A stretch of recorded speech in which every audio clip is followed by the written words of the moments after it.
Bonjour et bienvenue dans ce flash d'information. On démarre avec cette visite de Dominique Ouattara au Congo à l'occasion de la 26e Assemblée générale extraordinaire de l'organisation des Premières Dames d'Afrique pour le développement. C'était à Brazzaville, donc, au Congo. En marge de l'événement, la Première Dame de Côte d'Ivoire a échangé avec la diaspora féminine ivoirienne, avec cette diaspora, en écoutant leurs préoccupations avant de leur dévoiler le bilan des actions de la Fondation Children of Africa au profit des femmes. Le reportage de Mahama Traoré et Jérôme Kofi Abola.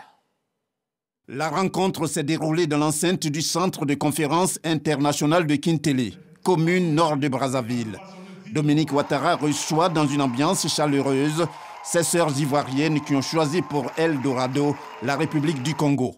L'adresse de bienvenue a été prononcée par l'ambassadrice de Côte d'Ivoire au Congo, Maman Touré. Votre venue en terre congolaise donne de l'espoir à vos filles qui sont devant vous, ici, dans cette salle, dont les activités commerciales ont été éprouvées par la pandémie du Covid-19. Pour l'occasion, toute la communauté ivoirienne vivant au Congo s'est mobilisée autour des femmes. Les échanges avec la Première Dame ont été le lieu pour les premiers représentants de la communauté ivoirienne d'évoquer les sujets liés à l'épanouissement des femmes. Nous voudrions faire part de nos différents projets qui, face aux difficultés que nous traversons en cette période de pandémie, pourraient soutenir nos besoins. Votre appui, surtout dans le secteur de l'agriculture, est particulièrement sollicité. Pour sa part, Dominique Ouattara s'est montrée admirative du labeur des Ivoiriennes vivant au Congo.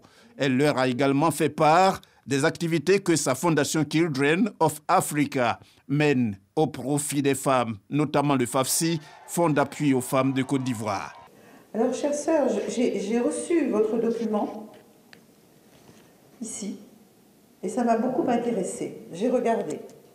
Et je peux vous dire que nous sommes en train d'étudier comment mettre le FAFSI à disposition des Ivoiriennes qui sont hors de Côte d'Ivoire.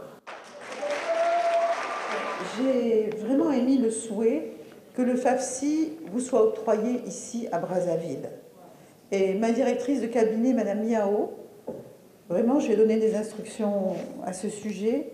Elle étudiera les modalités de sa mise en œuvre avec Madame l'ambassadeur Touré Maman afin que cela soit un succès. En attendant la mise en place de cette ligne de crédit FAFSI, la Première Dame Dominique Ouattara a apporté un soutien financier de 10 000 $ à l'association regroupant les Ivoiriennes qui vivent au Congo. Et ici en Côte d'Ivoire, Patrick Hachi était hier sur le terrain pour une visite de chantier, des chantiers d'infrastructures structurant donc la ville d'Abidjan. Le Premier ministre a pu se rendre compte de l'état d'avancement des travaux de l'axe Abobo, Anyama-Tomassé, Yopougon-Dabou et le 4e pont reliant Adjamé à Yopougon. Et donc à l'issue de la visite, le chef du gouvernement a rassuré les populations sur la bonne évolution des travaux. Vous l'entendrez dans le 13h.